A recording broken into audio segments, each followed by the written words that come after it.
Welcome, everybody. Welcome to the 34th Annual Peer Mediation Conference, Adventures in Peer Mediation. My name is Jose Barzola from the Manzano Institute for Peace at the University of Hawaii at Manoa.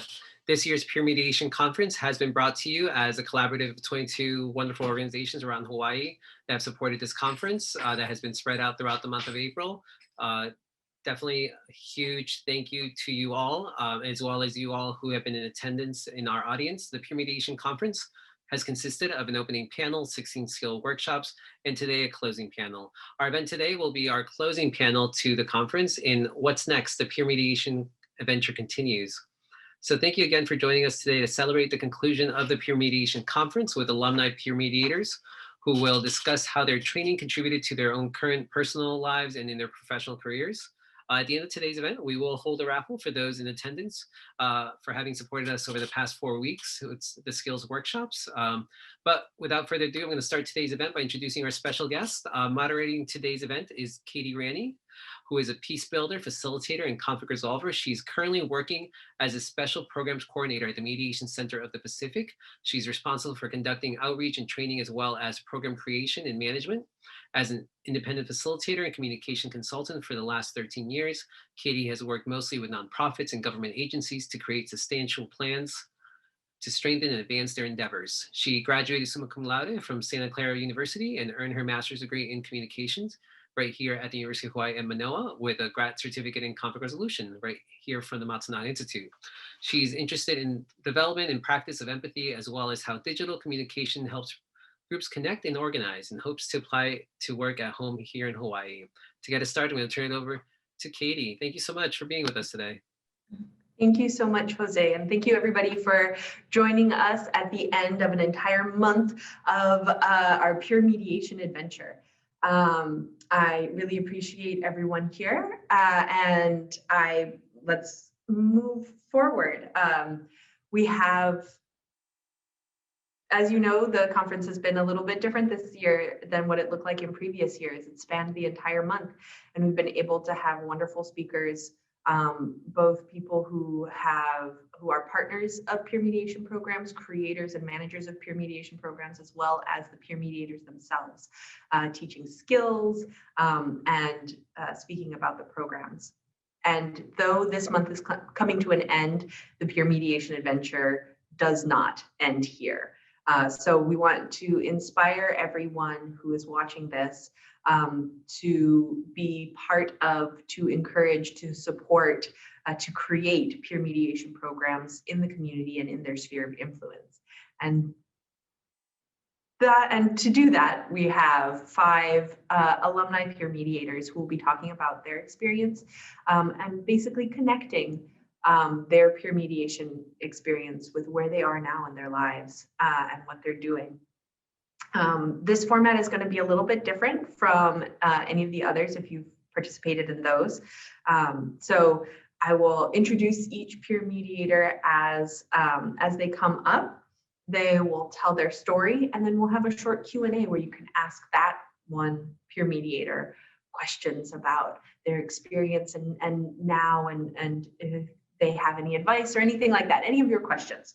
I will be monitoring the chat at this point. I'm sure all of you are fairly familiar with Zoom. Chat is in the bottom view. You can go ahead and type in your question at any time, and I will bring those up during the Q&A. I will also, for this one, if you want to unmute and ask them yourself when we get to those Q&A sections after each peer mediator's story, then you can do that. So I'll cue you on when you can ask. And then at the end, we'll have a final section of final questions and discussion for all of our peer mediators and you as well. And then after that, that's when the party gets started. And Jose is going to be doing the raffle for our participants in this conference. So I'm so glad that you were able to join us today. Does anybody have any questions about how that's going? Q&A afterwards, and you can actually unmute yourself this time. Let's see anything. All right, great. So we're going to start off with our first alumni peer mediator, Trisha Manzano. She was born and raised in Honolulu and is currently majoring in communications at Western Oregon University. She is working at 1938 Indochine in the meantime while she's finishing up the last term of college because of COVID. She enjoys reading and writing poetry. And I'm going to spotlight her here. Go ahead, Trisha. Hi, everyone. So I was introduced to peer mediation during high school. So two lovely women who worked as social workers, Miss Gwen and Miss Allison. They encourage a lot of people who were in the teen center to be involved in it. And I thought it seemed appealing because just being a reliable mediator whenever an issue arose, I thought was very important for building my interpersonal skills. And so that's why I majored in communications to just get better at like relationship building and like problem solving. And then one experience that stuck with me through my experience with peer mediation was just being taught and how to truly assess a problem between two people and just not be be as unbiased as possible. And just like make sure to ask open-ended questions for both people to feel that their thoughts and their feelings are valid and no one's being antagonized. What I'm doing now, as Katie said, I am in college and then also first time working at a restaurant. So a lot of problems arise there where people, you know, they get a little angry if they don't get their tables seated or if their food comes out wrong. So a lot of that, the peer mediation, what I've learned from that has helped immensely. I also took a nonverbal detection and deception class where I had to analyze people's faces, and that helped me really assess how people feel in situations where they feel like they're being wronged or they're not being listened to. So yeah. Thank you. If you guys have any questions, you can type it down or just ask. But if not, I will give the spotlight to the next person. Fantastic. We don't have any questions in the chat right now. So I'd like to probe a little further. You said that you had a deception and detection class that you took. Is that part of was that part of college, your college courses? Yes. So it was a class I took that was created by Paul Ekman, who was like a psychologist who has been a part of like producing, what is that show called? I wish I remembered the information, but it was basically just a class where I had to learn people's facial expressions and how like there are certain like signs, I guess what they say, that indicate people's emotions. So the big 7 are like anger, fear, happiness, sadness, disgust, like that kind of stuff. That's like universal expressions regardless of different cultures. Mm-hmm. That sounds fascinating.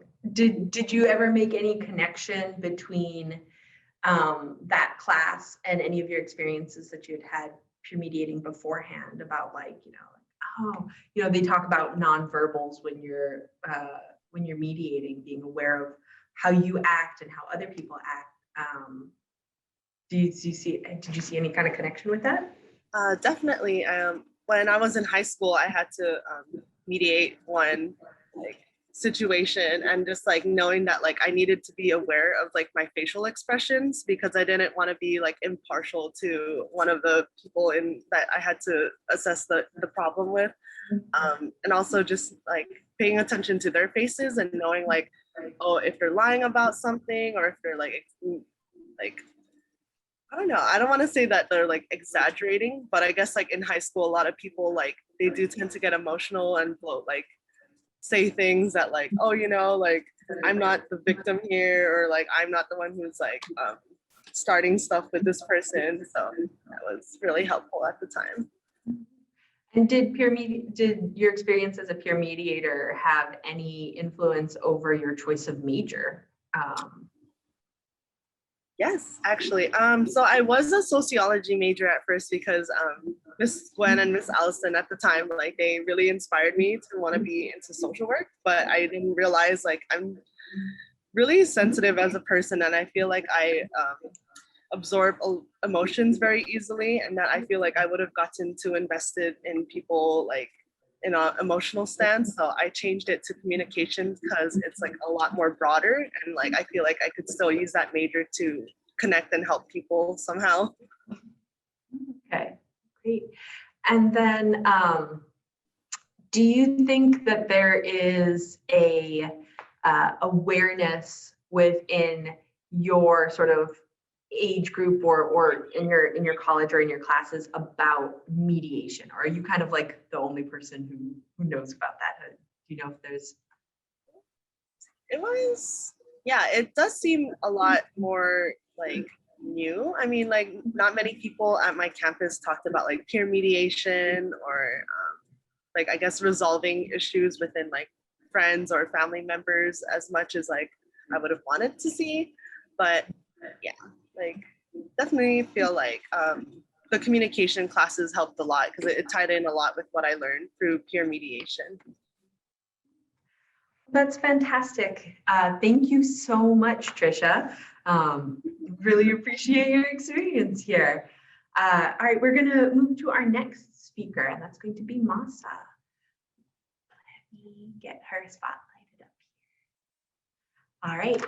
This is Masamiga Sakayo, also known as Masa. She's an alumni of Farrington High School, where she was a peer mediator from her sophomore year to her senior year. So she had quite a large percentage of her high school life was experiencing as a peer mediator. She's currently a first-year student at Kapiolani Community College, and she's looking to go into the medical assistant program. And she hopes to one day become a physician's assistant. Masa, your story. All right, aloha everyone. As you know, my name is Masa, and similar to Trisha, I was first introduced to peer mediation midway into my sophomore year of high school. I think there were about 2 sessions that students needed to attend to learn about peer mediation. And in the first session, we did role play as the disputants and the peer mediators. I remember the scenario focused on a couple played by a male student and one of the social workers who led the session, while the 2 other students played the peer mediators. And after observing how the mediation played out, I noted how important it was for the peer mediators to consider both sides of the story and to remain unbiased throughout the mediation. With that, I think I tried my best to apply it to all of the meetings I peer mediated for, and I later found myself applying it to my everyday life. I definitely believe that becoming a peer mediator has helped in the aspects of communicating better with people. One of the habits I developed was to ask follow-up questions, to ask or when people were trying to tell me something, and whether it was a problem they were having or if they wanted something to be done, I kind of had this tendency to ask questions to get a better feel of the situation. Right now, I'm currently a first year student at KCC, and I plan on going into the medical assistant program. Unfortunately, due to COVID, I haven't had a chance to go to take classes on campus and meet new people in person, but there were definitely times in Zoom classes where I had to find a common ground with some of my members in a philosophy class. We all had different takes on certain moral issues, and I think it was important to acknowledge other people's reasoning. Without doing so, I think it would have been much harder to cooperate with one another to complete our project on time. I think without I think this yeah I think this concludes how my experience as being a peer mediator has made it much easier to approach people and also approach the problems that I come to face with. Fantastic. Thank you. Thank you, Masa. I have a question. Do you think that you can see a connection between the skills that you developed as a peer mediator and the becoming a medical assistant? Do you see those applying into not just your studies, but your career itself? I think so, yes. Because in some of my classes, we have like situational like prompts that says like, oh, like pretend that you are a blah blah blah in the emergency field, and there are times where you have to actually like dispute, or the patients, they would try to, you know, argue with you, and you have to find a way to like calm the situation down and try to understand their point of view and take that in without having to like bark back, if that makes any sense. So maintaining your composure so that you can keep a good sort of, neutral but pleasant demeanor while resolving an issue and dealing with high emotions. Yes. From it. Okay.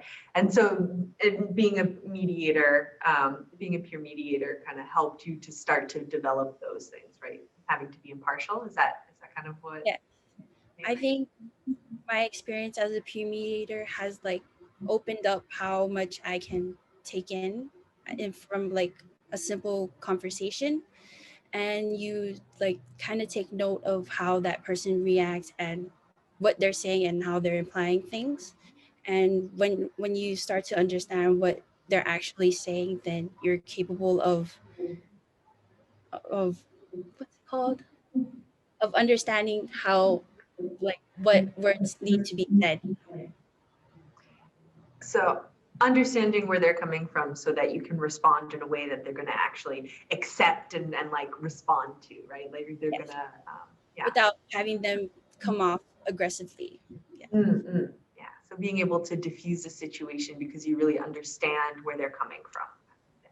Yes. Awesome. That's really great. Is there anybody else who has questions for Masa? You can either type it into the chat, or at this point, if you want to just ask her yourself, you're able to do that. You can unmute during these Q&A times. Got any questions? Some of the questions came in like a minute or two later as people are thinking about it. So could you tell me just a little bit more? It'll just be a little bit more about using these skills in your philosophy class and moderating those conversations. So in our philosophy class, we had about 3 presentations we had to do throughout the whole semester, and they were all with different groups. So he would switch up, our professor would put us into different groups with different people, and within each group you would have to introduce yourself and then present your own opinion upon the moral issue that we had to tackle. And there are some times where there are 2 opposing sides, and sometimes we at the end of the presentation we had to state all of our opinions, but then come to a conclusion of what is the best moral standard. And then it was hard to kind of get to know them and to just put your opinion out there while also respecting their point of view. But I think definitely with the peer mediation, it was, you could see that it was, sorry, you can definitely see like everyone's perspective and try not to like take it in, or So yeah. you could navigate a conversation where there's a lot of differing opinions and strong opinions too, right? For philosophy, we might have And you can like notice the tension between the certain issue or the moral standard and try to ease your conversation into it. Yeah. That's fantastic. Okay. Thank you so much, Masa. Really appreciate it. And we're going to be moving to our next speaker. Thank you.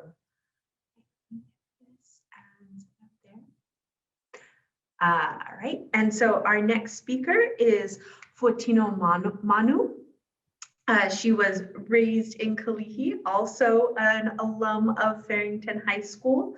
And she was introduced to peer mediation as a freshman. So her whole high school had peer mediation as part of that.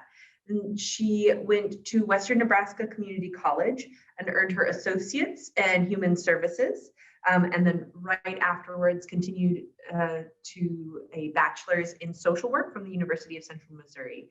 For the past 2 years, she's worked for a nonprofit, Adult Friends for Youth, and she conducts group counseling for at-risk youth to help eliminate and manage their violent behavior.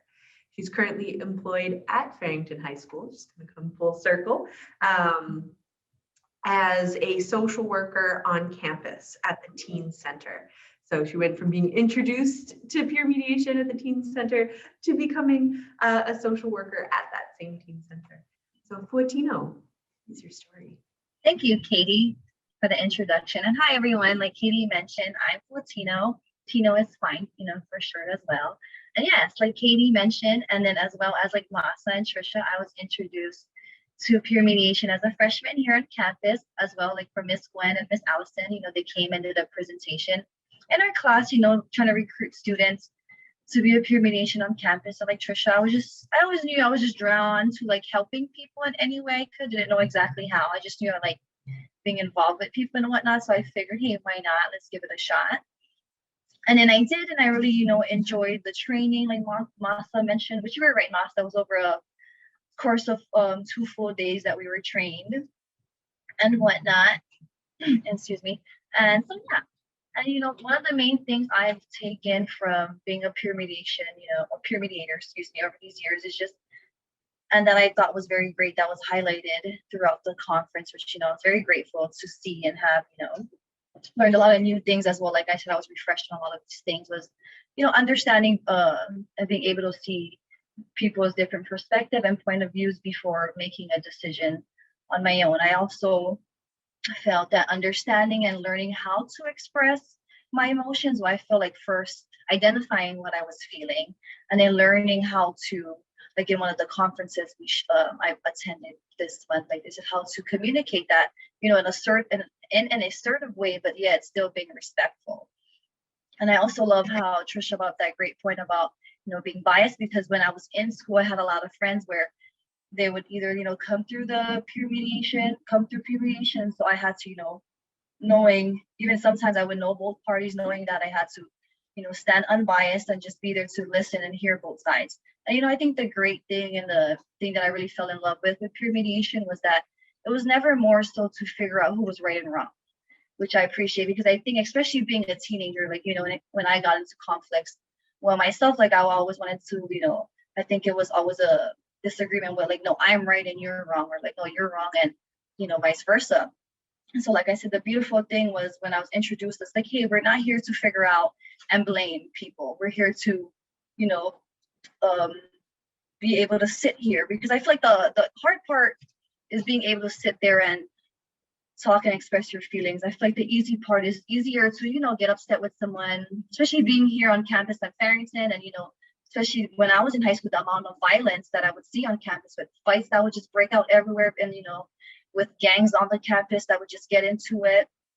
And so, like I said, so I think that was the easy part. I think the easy part was just, the fighting, the physical, and not having to deal with your emotions. So the hard part was having to come to mediation and sit here and having to express your emotion, express your feelings, and, having the person who you were having issues with do the same, and, giving them the same respect that you want from them. So I really appreciate, like I said, that aspect of just learning how to communicate. And then of course, at the end of it, like we all know, making sure that they can come to an agreement on how to resolve this and,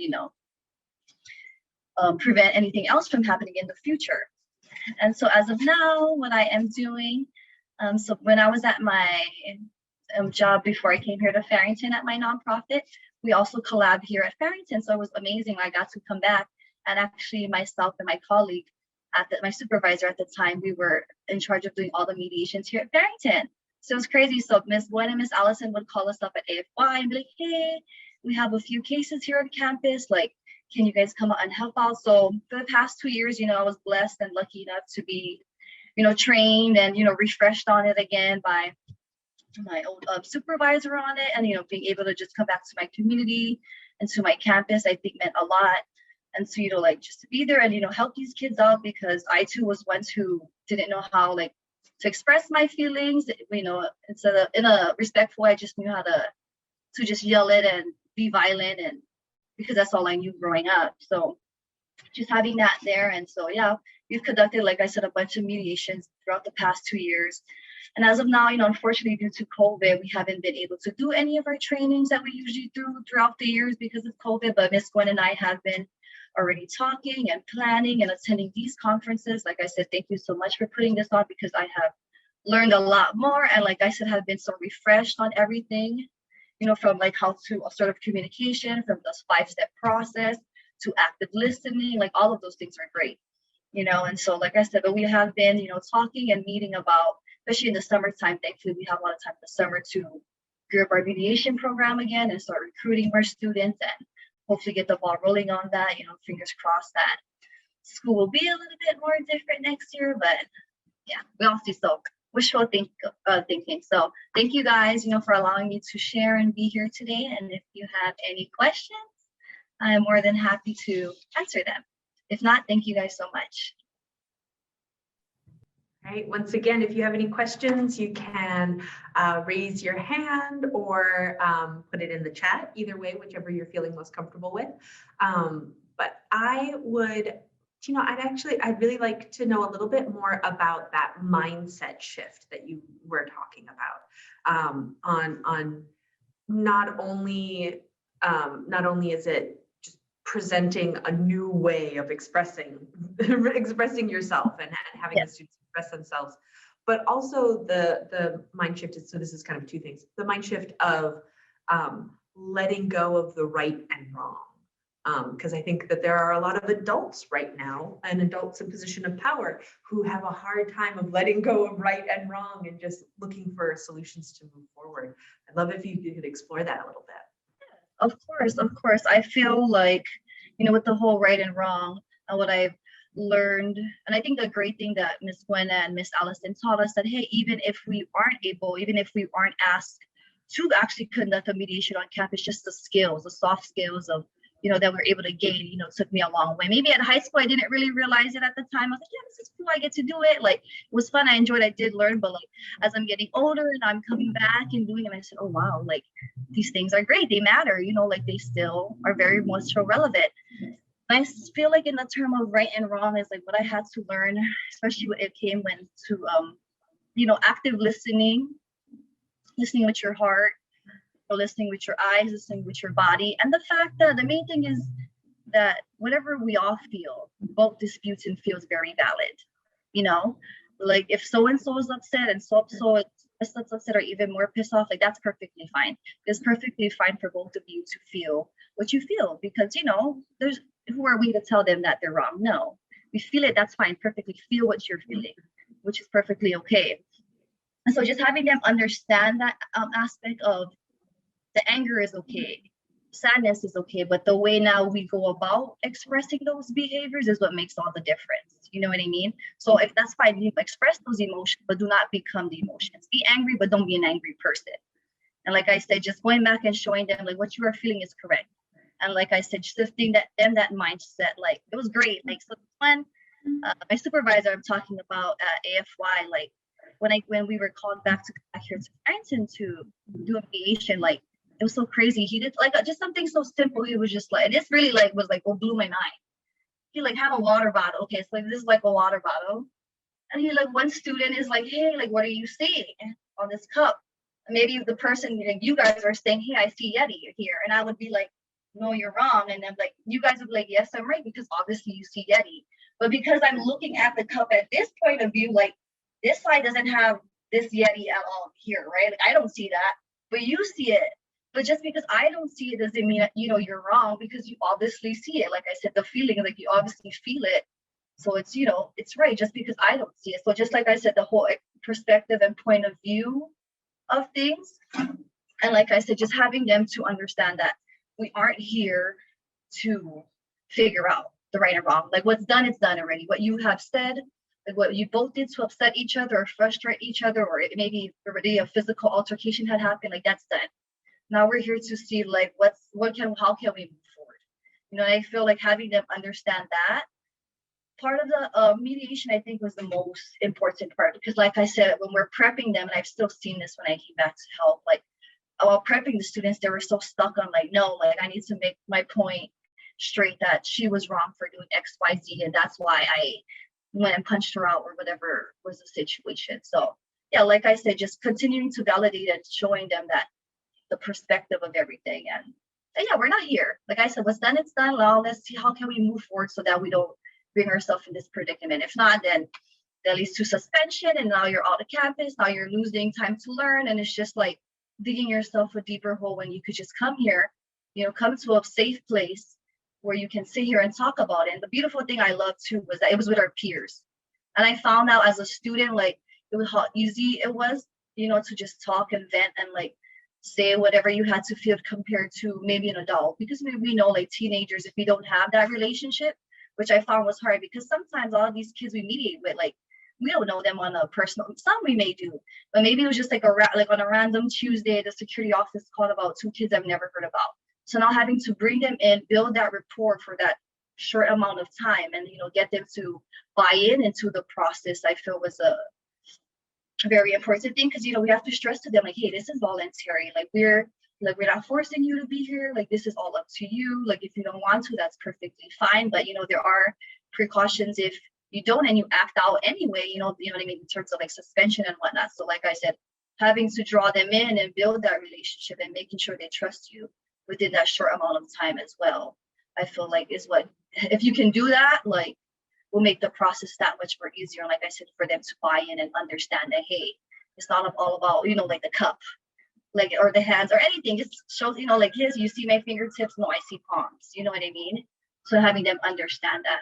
But I feel like I said, once we can do that and they agree to it, that the peer mediation is definitely very helpful and very successful. And yeah, I hope that answers that. Sorry, I feel like I kind of went on and on and on. No, that was perfectly fine. That was wonderful. You answered it and then some. And it's wonderful. You've got so many tidbits in there. I'm going to move to our next speaker, and I think that there's going to be some good questions that are going to apply all around. So I'm going to move forward. Next up, we have Randall Machado. Get him here. All right. So Randall was a peer mediator during his time in high school in Hawai'i High School. He graduated valedictorian in 2008. He then continued to the University of Southern California, where he studied philosophy and political science, and got his bachelor's degree in 2012. He is now working for the State of Hawaii Office of the Governor on Hawaii, where he's combining his interests in politics, effective communication, and psychology to better the community. His current role is the Constituent Services Specialist. So Randall, please, your story. Hi there, everyone, and thank you so much for the warm welcome, Katie. Like many of the other speakers today, I kind of stumbled into peer media. Well, it was called peer education back a long time ago when I was in high school. And I chose to push myself out of my comfort zone because I grew up relatively sheltered, and I didn't know what issues were affecting my peers, and I wanted to feel empowered and effective and better able to communicate. So I joined peer education, I think, as a freshman. I did not have the pleasure of staying with the program as an elective through my senior year. I think I ended my junior year, but I loved it throughout my entire experience. And what I learned that stuck with me is that communication, I think, is at its best when it's clear, concise, and calmly articulated. And I think the rhetoric and the speeches that we hear so often are unlike that, unfortunately. And, you know, it's important, I think, also to talk less, listen more. I think if we all can do that, we'll achieve a much more peaceful existence. I also learned that everyone wants to feel heard, understood, listened to, acknowledged. And in my position at work, everyone that I talk to has that desire, no matter what issue they come to me for. Similarly, I learned about de-escalation in peer mediation and peer education, which is a huge tool to employ when you're dealing with people who have high emotionality, and for good reason. There things happen, especially with COVID. Things happen on a daily basis that are mind-numbing, and people need a vent, and just being acknowledged makes a big difference, helps people focus in on the main issue. Another lesson I want to jump to is maintenance of a calm demeanor. That's something that I struggled with because I kind of wear my emotions on my sleeve, used to at least wear my emotions on my sleeve. I would just react all of a sudden. But people appreciate when you're calm, when you have, when you're not judgmental, or outwardly so at least. And that plays into the nonverbal communication, which peer education taught me about as well.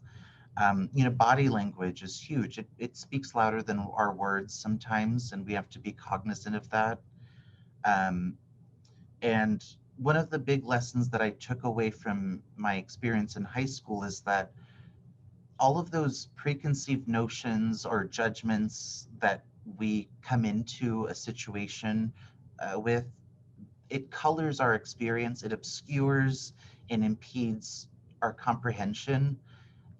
If we leave that baggage behind, the situation is so much simpler if we just rely on the facts, and that's what I try to do in my role now.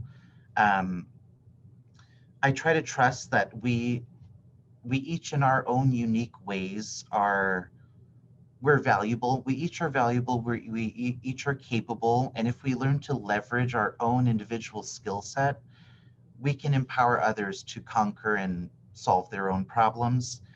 And knowing that, I think I gained to trust myself, my abilities a little more, and my self-confidence grew a lot after high school. So what I do now, like Katie said, I'm a constituent services specialist, which means I work with the public on a daily basis, everything from marriage licenses to unemployment to travel questions, anything you can think about, really. So I speak with people of all ages on the phone, email. I correspond in writing quite a bit. People, call me, and like I said, they're highly emotional, and I try to de-escalate and just fixate or focus on the main issue. And that's really what I learned in this job, where people, I got overwhelmed originally because someone would talk at me for 20 minutes or yell at me for 20 minutes, and I get so unnerved, but really they're reaching out for help. And if you focus on that one sentence where they are able to articulate the real issue and focus on that, and it's actionable, that's what really matters. You can ignore the swear words, the rest of it, because they just explain themselves. You focus on that, and if you focus on that main issue, doing so, I think, helps center the individual and offers a sense of better direction and peace. So that's a long laundry list of lessons that I've learned through my experience in peer education. And in closing, I'd really just like to extend my deep, deep gratitude to Katie and Jose, and really to all of the panelists here, and especially to all the attendees today for your attention and for the dialogue and exchange of ideas today. And I think we're all going to make the future what we want it to be. And I thank you all for your time. Thank you so much, Randall. Oh, that's I really do. I love your story, especially that sort of that growth from as you say, someone who was a bit more sheltered and maybe didn't know the human issues that were going on that other people were experiencing, to now in your position, I mean, you must be very plugged in into what is immediately important for all of the people on your island, and being able to manage the emotions and focus in on the issues, having that core skill of being able to kind of wade through it and get to the core of it. That's a good way of putting it. Exactly. Wade through the mess of things. That's fantastic. You explained it so well. So far in the notes, it's wonderful and great points all around. So thank you very much for your time. We'll move on towards Stephanie. Thank you.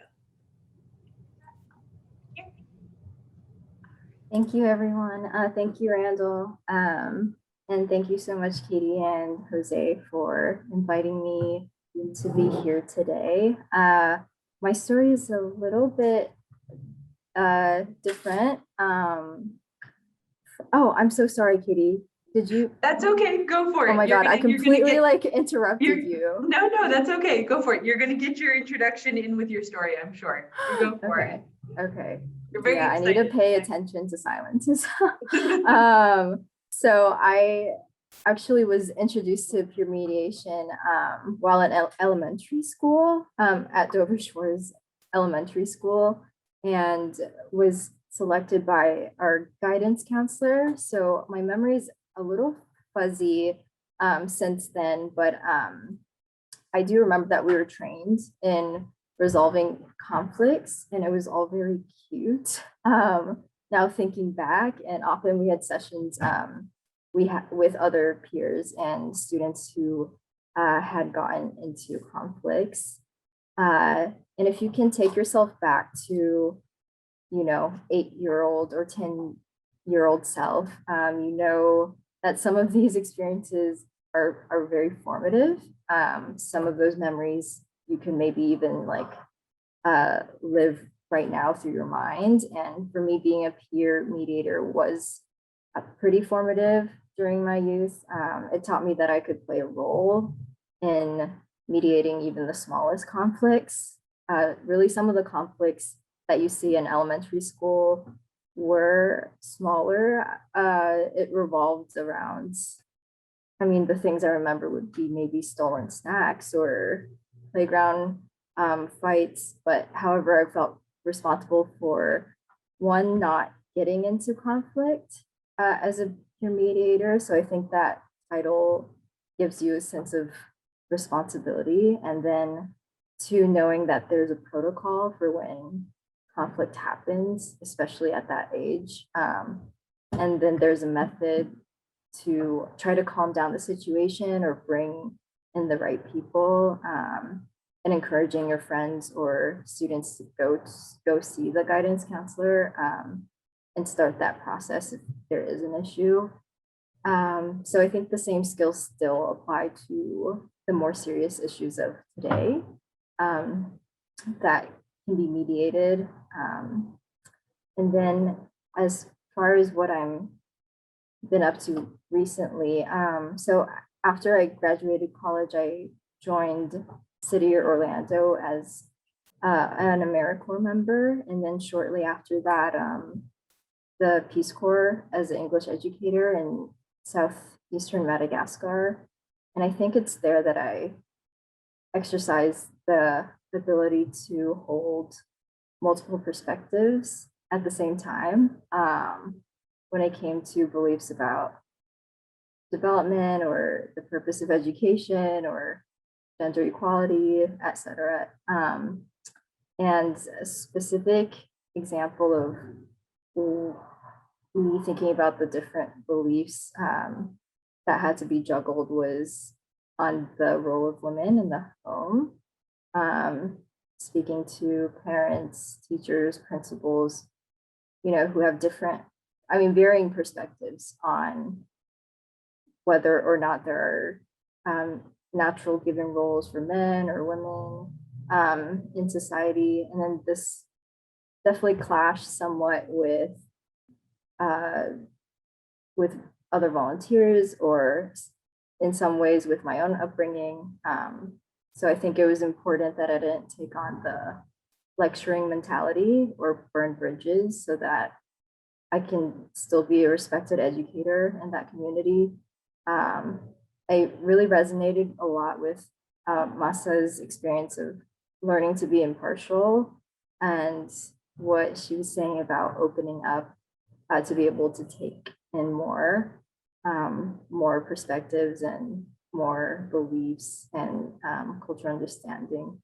And also Randall's comment about how important body language is, just demonstrating the willingness to sit and listen and understand, especially when Malagasy was my second language, or not my first language.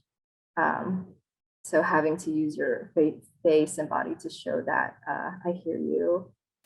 And yeah, I think the skills I gained in peer mediation definitely made me a better listener, and not attempting to take sides, but trying to understand multiple perspectives at once. Yeah, and just being able to sit in the uncomfortable spaces when you disagree with someone, or when you see others disagreeing with each other, and still trying to, or being able to enjoy the company of those that are speaking, is a skill I hope that stays with me. And I wish that people would practice more often too.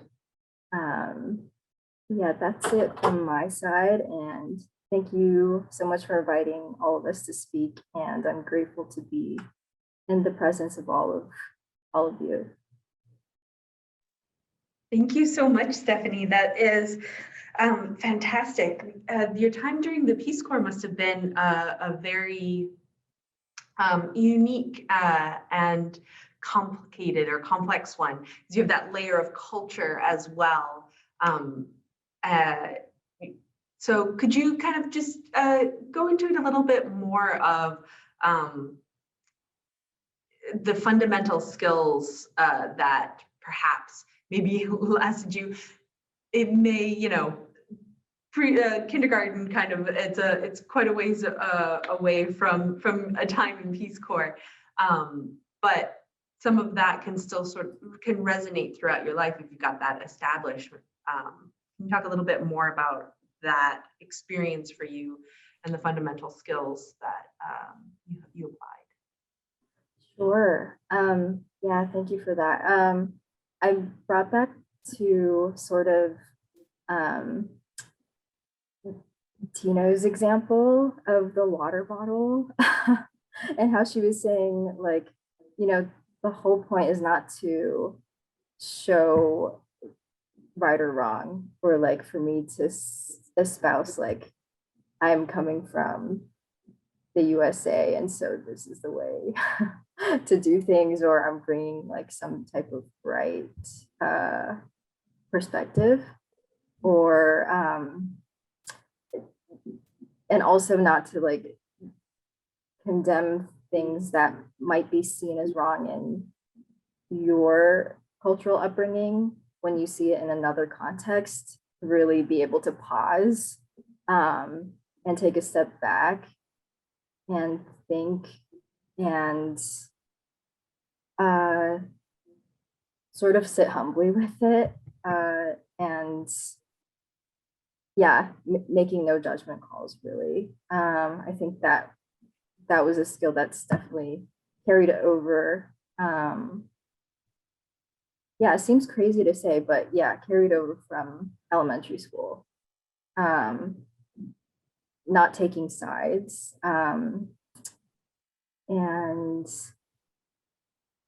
also like learning how important time is, like giving a pause, because for example, like some of the issues that you've seen on the playground, like in the classroom, you know, peer mediation happens after those events, like after the conflict. There's been a period of time, maybe a day or two, sometimes a week, and then where you come together and think about the event that happened. And so I think that was an important skill to take in the Peace Corps of, okay, you observed this behavior happening. You don't quite understand it. Maybe go back and think about it for a week or a year or two. And see what new knowledge comes to be able to resolve it or understand someone else's perspective. Fantastic. Thank you. I would like to actually move to our next section. And what I'm going to do is I'm going to have all of our speakers up on the screen right now. And so if there are any questions, and then got one right, Trisha. So if there are any questions for all of ours, sorry. So we actually have one question for Stephanie that just popped up in the chat right now. So we'll cover that. So it is your experience overseas in the Peace Corps. Did the fact that you came from Hawaii ever play into any of those conversations, or how you were interacting with people? Yeah, wondering if that.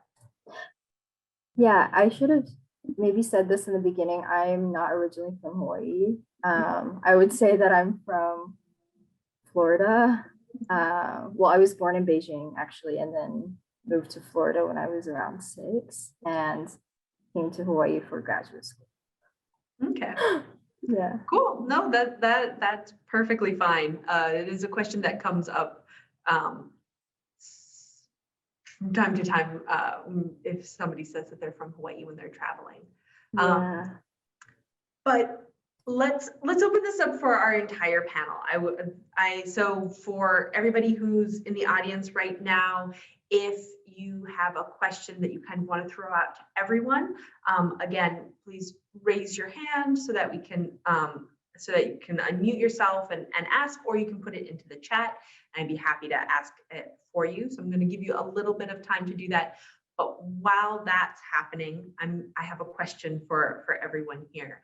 And that is, I know that you all kind of came into it at different times, but what was it that convinced you to actually try peer mediation? Like in that beginning, what did that switch over from somebody being like, oh, this is something that you could do, to being like, yeah, I'm gonna actually be part of that program? Yeah. I think for me, like how I mentioned in the beginning, in terms of having to build that rapport and that relationship with the student, I think the fact that the relationship that I was able to gain with Miss Gwen and Miss Allison gave me all the confidence and encouragement, like Randall had mentioned, to want to be a part of it. So honestly, I think it was, like I said, that both of them who were teaching me these skills and selling this thing to me, that was what honestly brought me and got me to stay in it. And then of course, like I said, just the great skills I was able to learn, even though, like I said, maybe not all the time you were called for a mediation, but just being able to still have that now, thankfully, continuing to use that throughout my life. So yeah, just like I said, that nice relationship that they were able to build with me right off the back, and that trust. Yes, similar to Tino, I wasn't sure at first attending one of the sessions, and then once I gone through the first session, I think it made it easier for me to attend the next one, because personally I am a shy and kind of introverted person, but the first session kind of like brought the communication out of me and made it easier to talk with my peers. So after I attended the second session and actually tried out be peer mediating, I think I enjoyed trying to listen to both sides and have them try to come to an agreement. And also the relationship I had with Miss Gwen and Miss Allison, I think that definitely made me stay and encouraged me to continue taking in the peer mediation sessions. So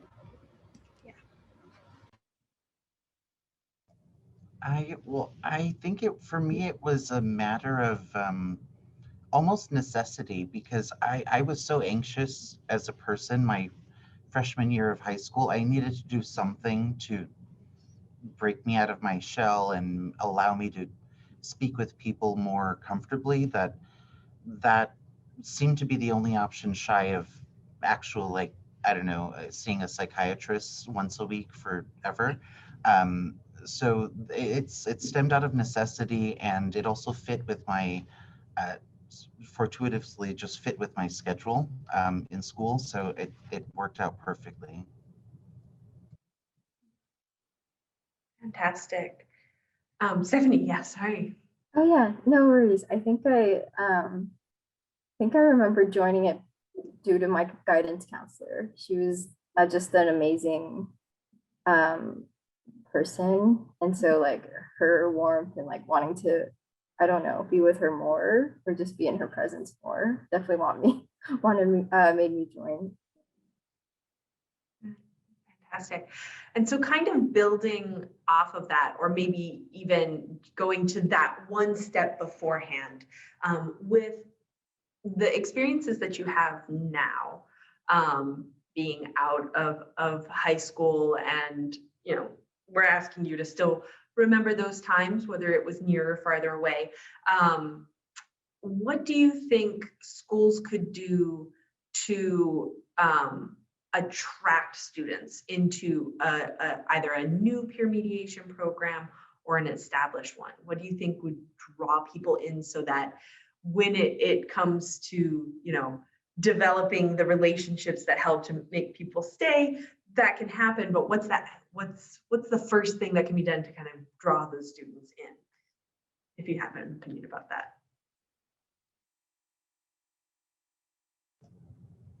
I think this is just an idea, but I would start students off at an early age, or try to attract them at an early age to the program, and sell the program in sort of in, sorry, I'm not being articulate about this, but if you target kids in middle school, elementary school, say, versus high school, when, you know, attitudes are more firmly developed, I think you might have a better shot at getting more people to join, and also tying it in with careers. You know, like I wanted to be a lawyer in middle school and high school, and peer mediation was perfect for that reason.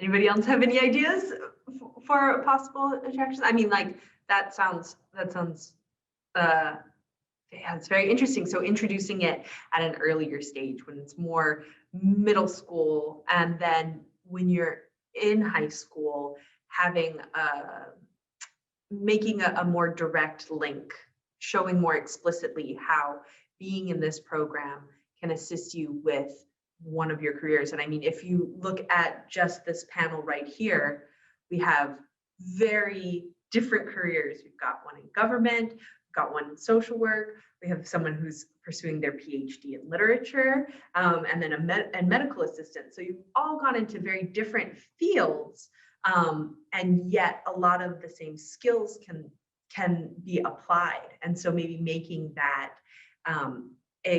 that link very explicit for high schoolers might be able to attract some people in and get it, especially if it's a new program, right? Getting that involvement.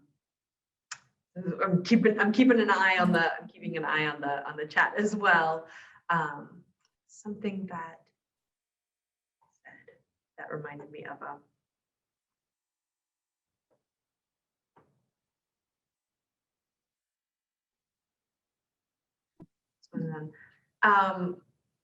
someone asked about potential careers for peer mediation skills and what they can be applied into.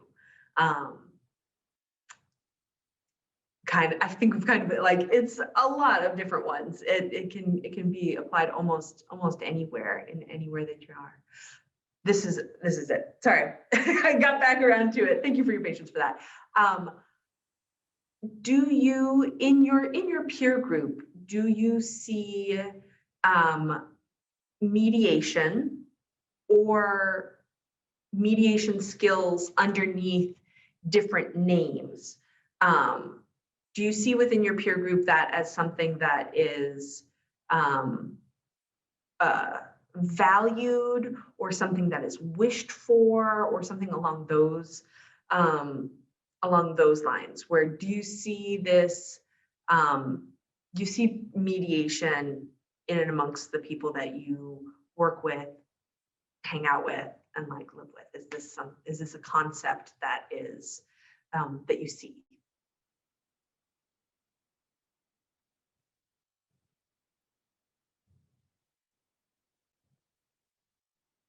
I'm trying to think. Maybe not so much. I think like when people think of mediation or hear mediation, it's more so like with lawsuit, like money, for example. Like, so funny, the other day, my roommate's friend was like, oh, I'll like a mediation with my lawyer. And I was like, oh my God, I can do peer mediation. I was like, come to me, I do peer mediation for free. Hello, like, why are you gonna go pay a lawyer? Like, I can just do it for you. Like, let's do this. You know, and then this is like, you know, during the month of April. So I've been with these conferences, like, hello, it's free, come to me. And there was like, oh no, it's like financial, and whatnot. So I was like, okay, so I think people more kind of connected to that. But I do think, you know, that's a very good question. I do think that it's needed more, you know, more. So I don't think too many of, at least my peers or people my age, are educated much about that. And like I said, just the basic skills of how to express yourself, how to share what you're feeling. You know, unfortunately, like someone mentioned earlier, you know, even us as adults, we still have that problem. So I feel like within my peer age group, there is that gap still, I feel like kind of missing there in a sense. But I feel like if it was taught and if it was shared and, you know, presented to them, that they would, you know, very much so value that skill. And, you know, that's just, yeah, for me.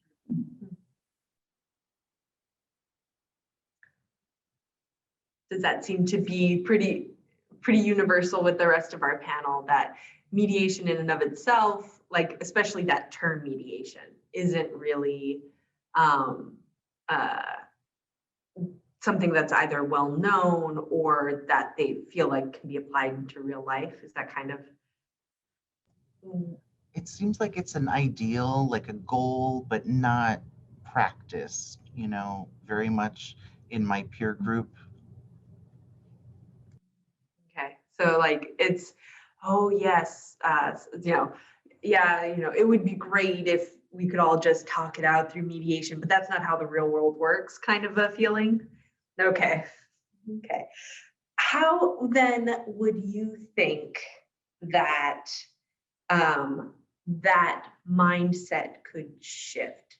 So like a lot of you have talked about it being a transformative experience. You're learning new ways of communicating.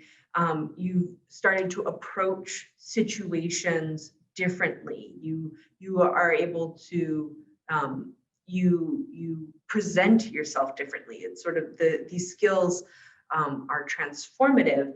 So what do you think can be done to transform other people's mindsets into accepting, you know, maybe not that idea of like, we're going to sit two people down and have the mediation, but applying, learning, and valuing mediation skills? You have any thoughts on that? Yeah, I would love to kind of add on to what Randall was saying about starting students earlier, but also bringing it outside of high school as well. I can't think of a group that could benefit from mediation more than the people I'm surrounded by, which is, I mean, graduate level students, and learning how to resolve conflict with your advisor, your committee members, your fellow students, I don't know, sometimes competing for grants.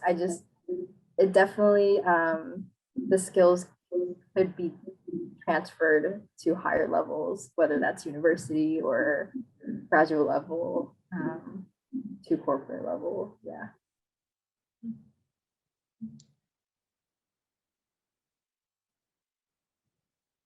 Anybody else thoughts on having that, on taking this, because that's what the point of this panel is a bit, right? Taking it from these people who, you know, heard peer mediation and were like, yeah, I'm gonna sign up for that. I'm gonna see that workshop. I want to see these panels because they just heard peer mediation and they're like, that's something I'm interested in.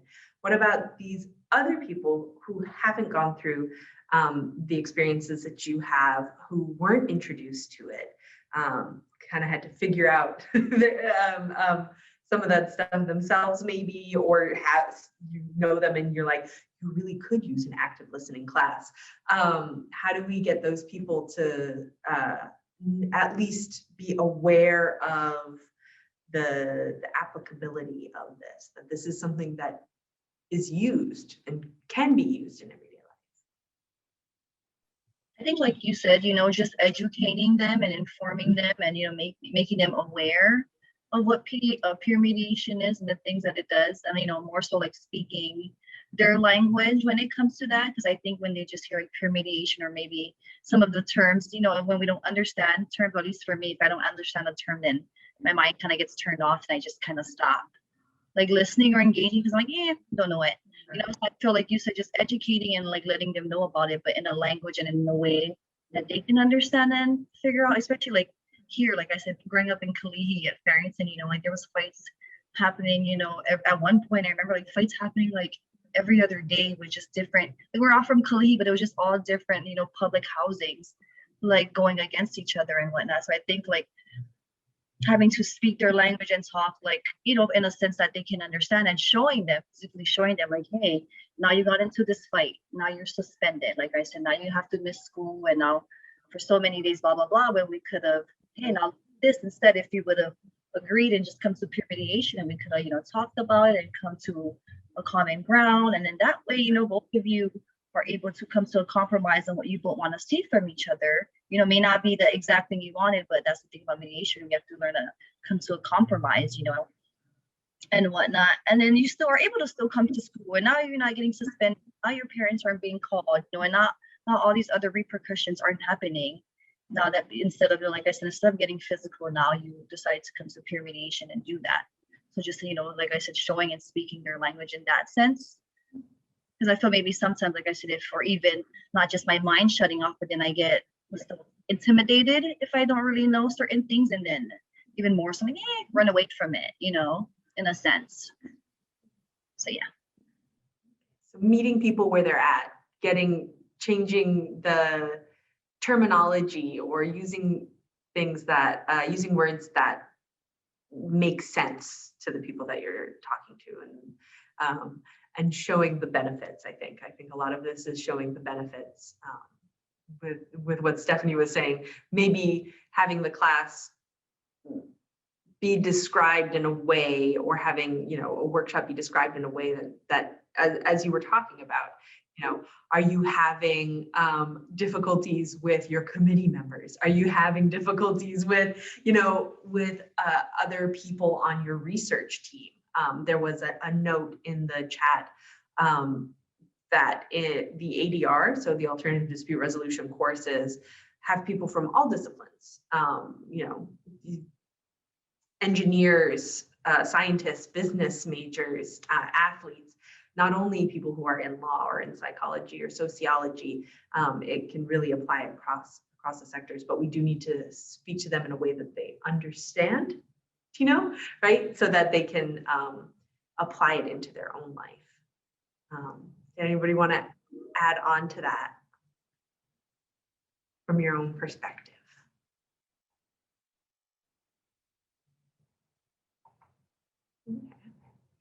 Did anybody from our group, from the audience, want to ask a question of any one of our panel members?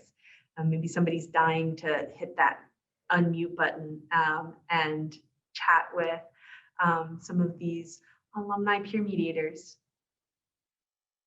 Gonna give just a second for that. We're going to use our mediation skills and revel in the silence a bit. Good evening, everyone. I say good evening. I know it's early in Hawaii.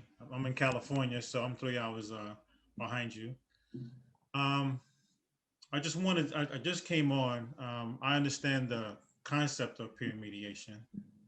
I'm a recent graduate of Cal State Dominguez Hill's negotiation, conflict resolution, and peace building program. And I've been working with the youth population for about 12 years as a mentor of life skills, which includes anything from, educational excellence to health and wellness. And I'm interested in peer mediation. I'm interested in how to present peer mediation to the young men. I understand there's a concept, there's a context that has to be not really adhered to, but at least understood, if I'm not mistaken. I hear you talking about meeting individuals where they are. Some of the young men that I'm in contact with or encounter, they're from marginalized communities. So oftentimes reputation takes precedence over academics. So if there's a dispute in school, they have to maintain a certain reputation or a certain presence, because if they don't, then in their neighborhoods, they're going to be shunned at. So these are some of the things I understand. But so I guess I just said that to say, has anyone ever experienced that? Has anyone ever experienced working with youth that may have had to maintain a certain reputation, although, while in school, when they're encountering a conflict, where they think that's more important than not being confrontational, so that they won't be seen as something, something different. Yes, hello, I'm Tino. Yes, most definitely. I have, before I came to Farrington here, high school a few months ago, I was working with at-risk youth, and we would conduct group counseling to reduce and eliminate the violence. And so, like you said, a lot of them, yeah, you're right. One, it has to make sure, that they had to show up to that fight and be there, or else everyone would be like, yo, what's up? Like, where you at? Are you scared? Blase, And so I think the very important part, about this, I kind of spoke on it earlier, was that relationship that you and that youth has, you know what I mean? So being able to build that rapport, being able to maintain that relationship, maintain that trust, I feel like goes such a long way. Because I remember, and I shared earlier, with mediation, peer mediation, it's not, well, at least here at Farrington, and how we, when I was here as a student, and even now as an employee, how we express it and share it to students, hey, this is completely voluntary. Your parents are not telling us, the principals aren't forcing you, maybe the principal, yes, referred you, but none of this is being forced upon you. You know what I mean? So I feel like when I did come across a few students who were like, nah, miss, nah, F that, I'm going to go ahead and go anyway, because now so-and-so, all the boys are going to think I scared of him, blah, blah, blah, and whatnot. So I think, I was so thankful that I had that relationship with that youth to, be able to, I to convince them and continue to talk them through, hey, what, I get it. I completely understand that, I'm not saying that your mindset is wrong, right or wrong, that's completely understandable. I get that. But, like I said, also just showing the other side of what things could be. And I feel like it makes all the difference when you have that. Because you're going to tell a youth you barely know, you know what I mean? Hey, no, you have to go and do this, or no, we're doing this. They're going to look at you screw you. Who are you to tell me, compare, coming from an adult who they know is coming from a loving and a caring perspective, and just care about that, And because I have been in a few mediation where, because the way it usually works, when me and my colleague would take, I would take one dispute and they'll take the other just to prep them, and sometimes it would take a few days or even a week just to get both sides on board. Because like I said, we're not here to force you. Hey, you don't want to, completely understandable. But, you know, just being able to still just kind of come back the next day or so and check in and just talk like, hey, so what are your thoughts on it now? You know, maybe I know yesterday you were totally against it, but like, what are we feeling? What are we thinking about it? You know, what are we thinking about it now? So continue to, just like I said, like talk to the youth about it and kind of drawing them in and, you know, showing them what it can do, you know, does help. And then, you know, because they respect you and value you the way you do, you know, thankfully a lot of them, we were able to, you know, have them agree and like, okay, yeah, we're going to sit down and do that. You know, sometimes, you know, like I forgot who mentioned earlier, I think Stephanie mentioned earlier, because with in elementary, what they see, like usually you get the students after. So there were some times, you know, we did get the youth after, you know, they did get into a fight and, you know, they had already, you know, got into it. And then, you know, we mediate them again. But still, the fact that we're still able to come back and see that. And then we explain to them like, hey, the hard part, the easy part is fighting. Going up to homeboy right there, stalking him right in the face and call it a day. You know, boom, we're done. I'm pissed I did what I did. The hard part now comes now when you have to sit with that person that you know, have a disagreement with, you can't stand, whatever you're feeling, whatever ill feeling you have. The hard part now is sitting, you know, there across of them and now expressing what, you know, how you felt, how they made you feel, and vice versa, listening to them, you know, but giving them the respect that you expect them, you know, to give you when you're speaking. You know, so we're telling them like that's the hard part. And, you know, like just thanking them and reminding them like, hey, what you're doing here, like showing up to this mediation isn't easy. Like this really isn't easy. The easy part was you fighting. Right. Like the hard part is now you being, you know, when grown up enough to sit here and express that and now come to a compromise, regardless of, like you said, what everyone else might think, like, because you didn't go fight them, now you're like less of this, you know, now you're a wuss, whatever, you know what I mean? Right. The fact that you come and do that. So yeah, I feel hopefully that answers your question, but in my experience, that's what I feel. Like I said, just being able to build that relationship, maintain that. And like I said, kids, like think about us. I think about that a lot too. Like when I was a teenager, like what attracted me to Miss Gwen and Miss Allison, who introduced me to peer mediation. It was just like, you think about it, as kids, all kids really want and need is an adult or anybody actually to just care and love them, because they find that at home. Well, you know, majority of the time they're lacking that in the home, hence why they come to practice acting out in these, you know, crazy violent ways, because, you know, they don't know better, they don't have that. So like I said, having that one adult, just one, you know, in any aspect of their life to be that person, be that, you know, someone, be that person for them, you know, makes all the difference. So yeah. Okay, you did. Thank you. I appreciate that. Definitely. So building a relationship, and then at the same time showing them the options, showing them the different options and how important these options are, and how these options can actually help them in the future. Because, you know, I think that once they can get past one dialogue with someone that they may have a difference with, it'll help them with the next one as well. So I understand that. Okay, thank you. Correct. Welcome. Thank you. Anyone wants to add on? Yeah, I was going to say, did anybody else want to add on from their experiences? Yeah.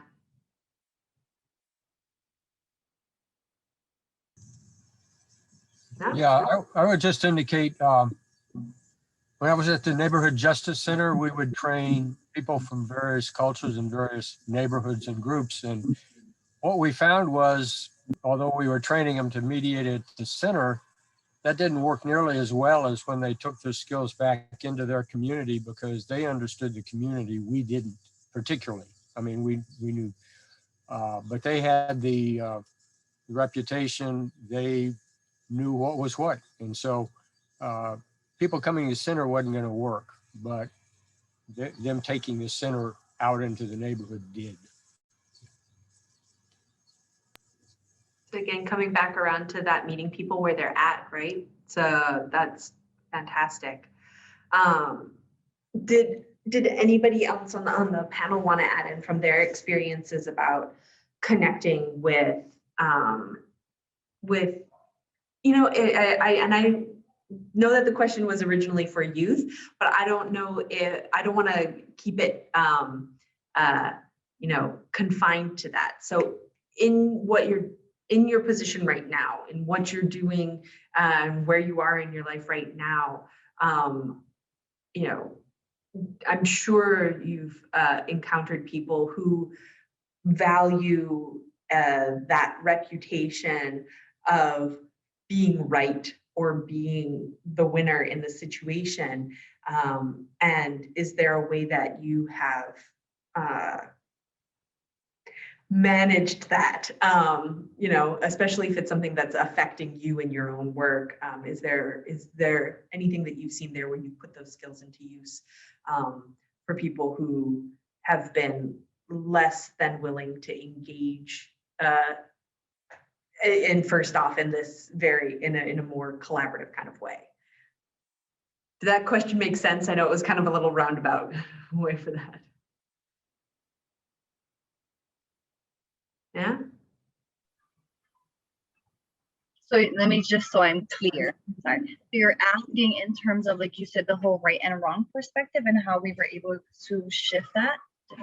So I was expanding this question. So not just for within the peer mediation context, but you individually, how have you applied that idea of, as a peer mediator, you would have to,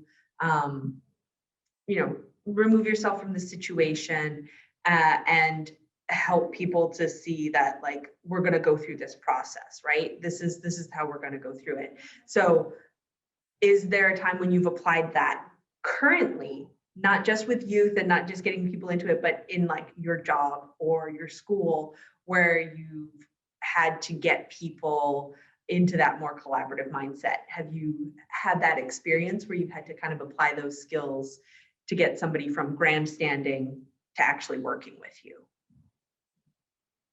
I know it's a little bit off the exact thing here, but I think it would be a very interesting story for this.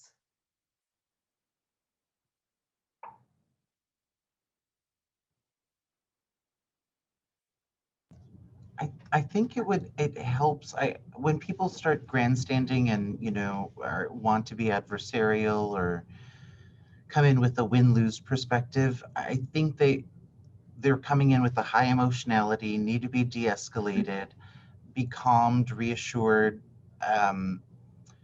When I'm trying to mediate or resolve something, it is like Tina was saying, it's an optional. Mediation is optional. If you're not going to put in the work and make the attempt to calmly communicate, the system's just not going to work for you. And if you're going to choose fight or flight, you choose failure. If you choose the middle ground, which is mediation and calm dialogue, I think that makes the difference. That allows a resolution to be had.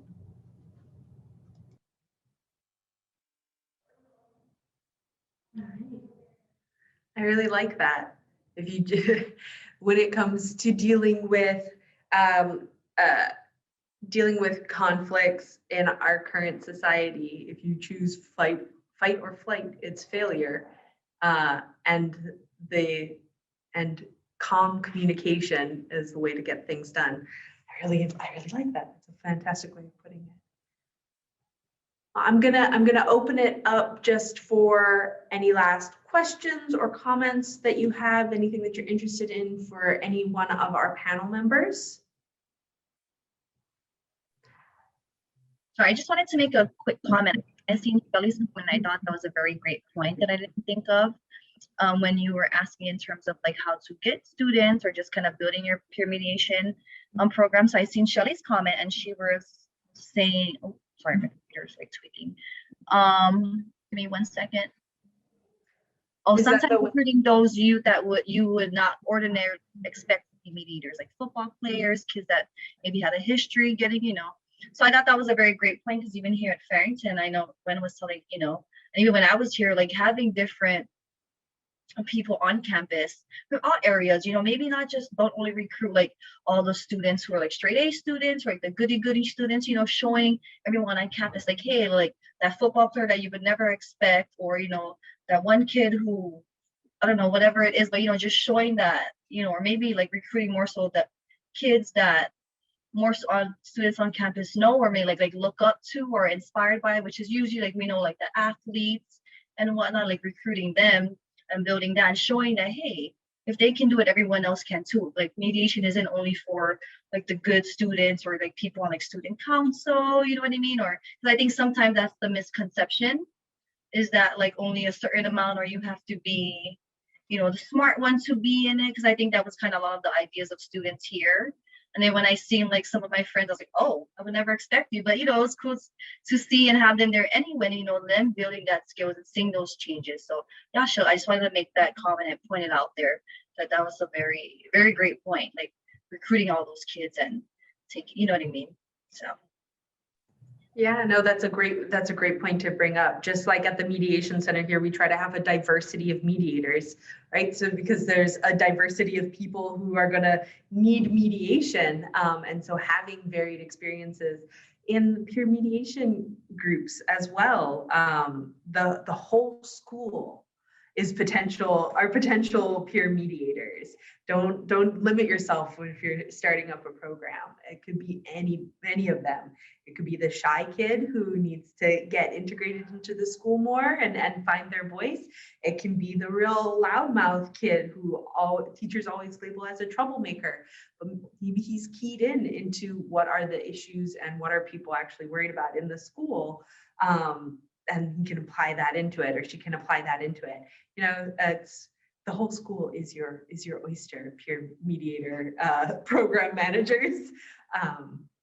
So I would like to end this, since we don't have any more hands or anything up. I'd like to end this, but I want to give each one of you a little bit of time if you want to say a last few sentences or anything, any thought that you'd like to leave our audience with. Go right ahead, just however you'd like. Yeah, I just want to say thank you guys so much again, like everyone here in the audience, Kitty and Jose, you know, Jose for putting this whole month-long conference going on. Like I said, it was so great to attend a bunch of them. You know, I was able to refresh my memory on some of these skills in terms of, and also learn new ones. And I hope, you know, everyone out there, whether you are a peer mediator or you're starting to start up your own peer mediation group, or you're just interested in it, you know, I hope this was very helpful and that, you know, you took a lot out of this. Yeah, good luck. And thank you guys.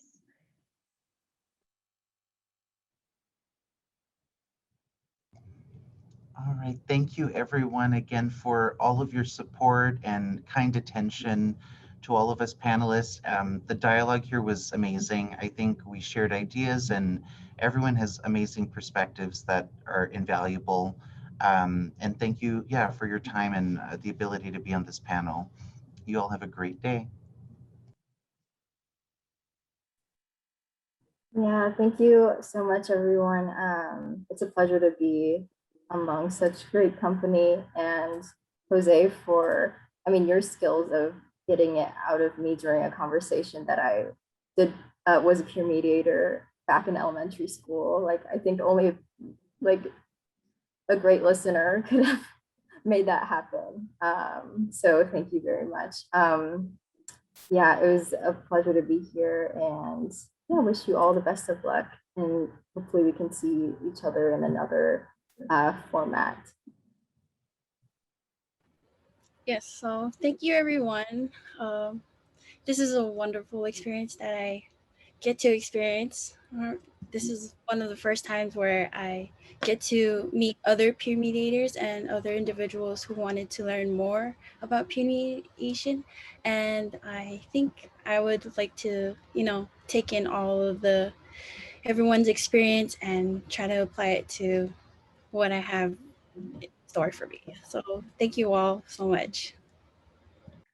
And we want to extend our gratitude to all of you as well, you wonderful panelists. Thank you so much. If everyone could just join me in thanking them for their stories, for answering the questions. I threw a couple of them at them with little to no preparation. And so I really appreciate you just rolling with it and answering them. So thank you so much, all of our panelists. Thank you for your time here. Thank you to everybody who has who's watching right now. And I'm going to transfer it over to Jose, where we have our closing entirely for this peer mediation adventure.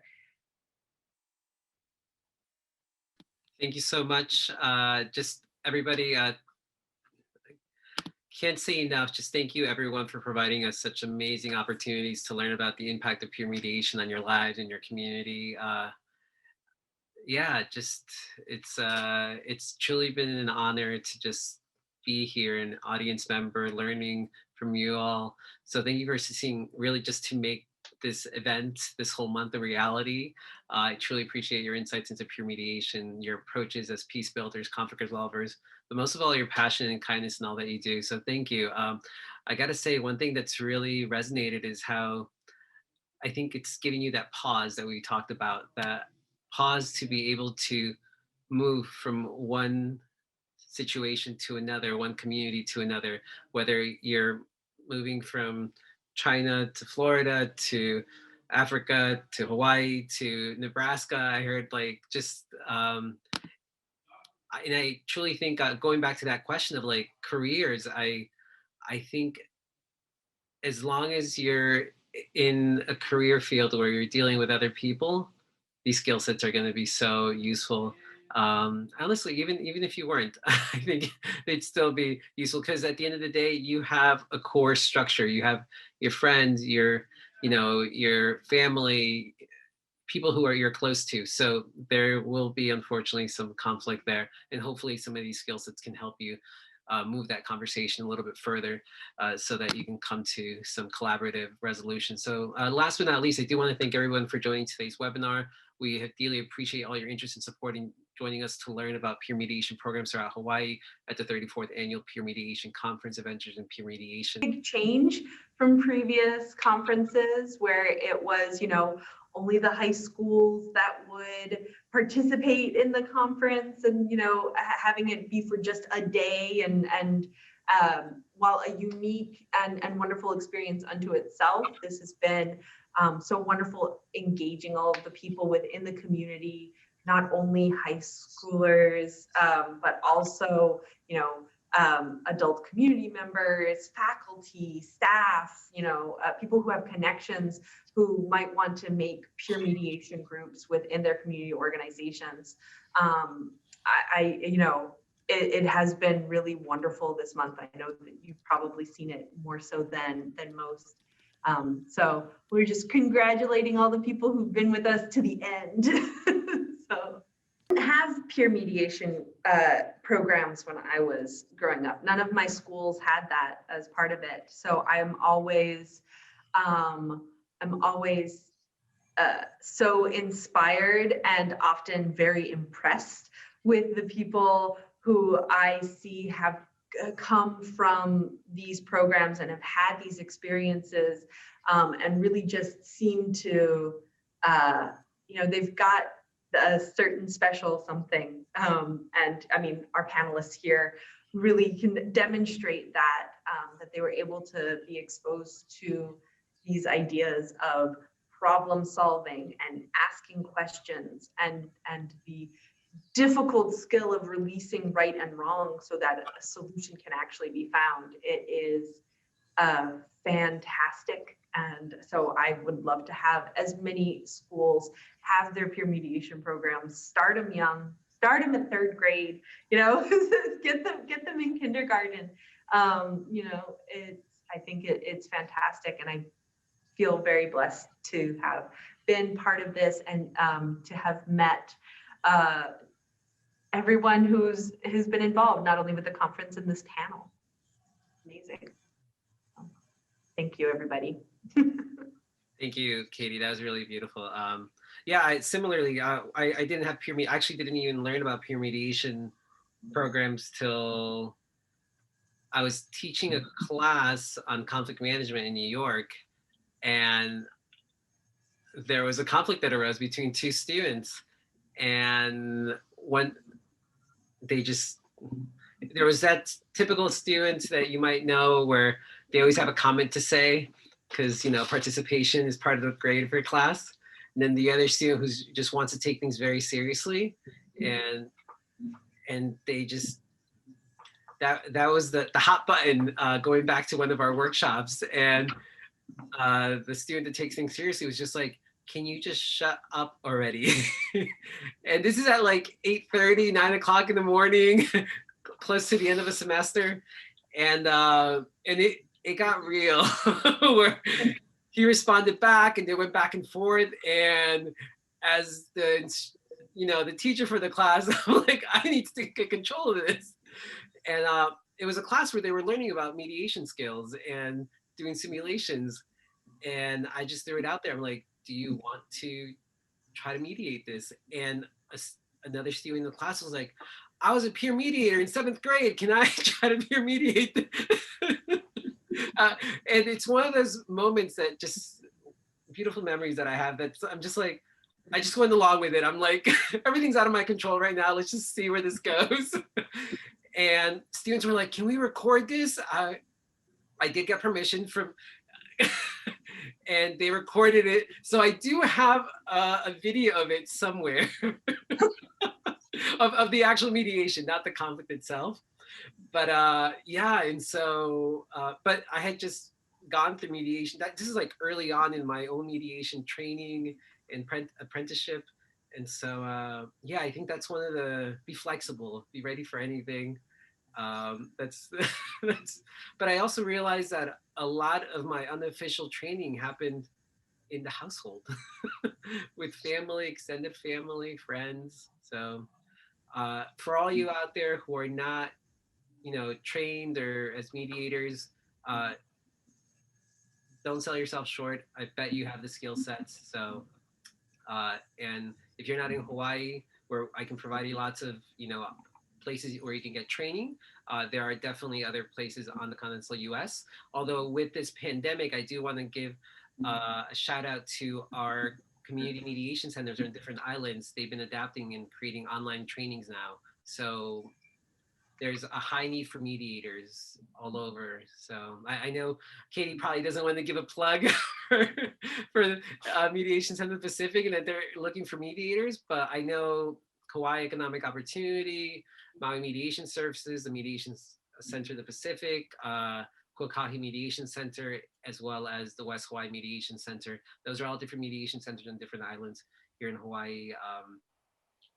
Not only with like divorce issues, but with landlord and tenant issues are the biggest issues that are happening right now that I don't know, did it go through where they're required to get a mediation now?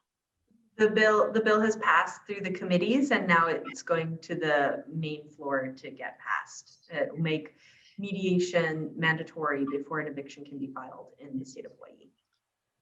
Which in turn will create lots of opportunities for people to practice their skill sets. So yes, and an opportunity for people who've had very strained relationships to work on building them, because when money's involved, everything else gets worse. So the little thing that annoyed them about the tenant or the landlord beforehand, now that there's a lack of work and higher stress and like that, that's all been blown much bigger. It's become a much more critical. But I also want to encourage everyone who's here and everyone who's watching. I don't know if you're not watching the recording afterwards, so this part is probably not in it, but if there is a way to encourage your kids' school, the school that you go to, the school in your neighborhood, to have a peer mediation program. If you know of like an after school program that you think that this would be a great thing, like direct them to the YouTube channel that's got all of the information from this conference on it.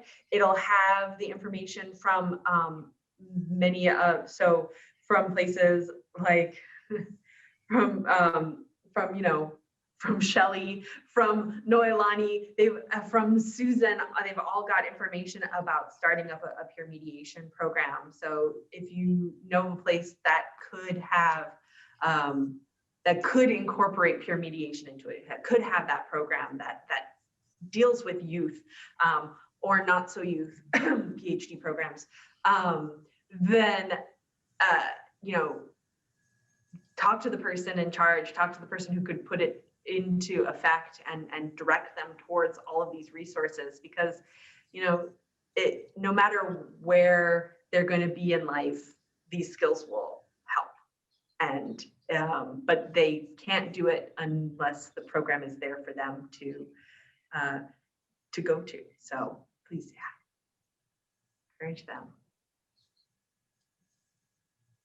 I'm gonna make some editing, so it'll be in the final recording. I mean, that was just a really good talk. Thank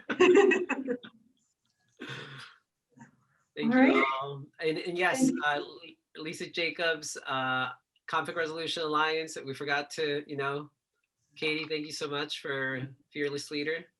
Really appreciate your guidance and everything, and still got another half of the year to go. Fantastic. Yes. If any of you want to connect with Conflict Resolution Alliance or the Mediation Center of the Pacific, you can talk to me, president of CRA and special programs at MCP. I'd be happy to either answer your questions or direct you to a resource like Jose, or anybody else as part of this. Cool. Thank you. All right. If no one's got anything else in the audience, I guess we'll be closing out today's session. It was truly an honor. I don't know what I'm gonna do. Tuesday, Wednesday, Thursdays at 2 from now on. It was like for the past 3 weeks, this is all I did. Welcome a new skill. So hopefully we'll be able to do something in person next year, but hopefully still be able to find the middle ground with virtual too, because I feel like there's this whole new community that we've been building relationships with. So we'll figure it out.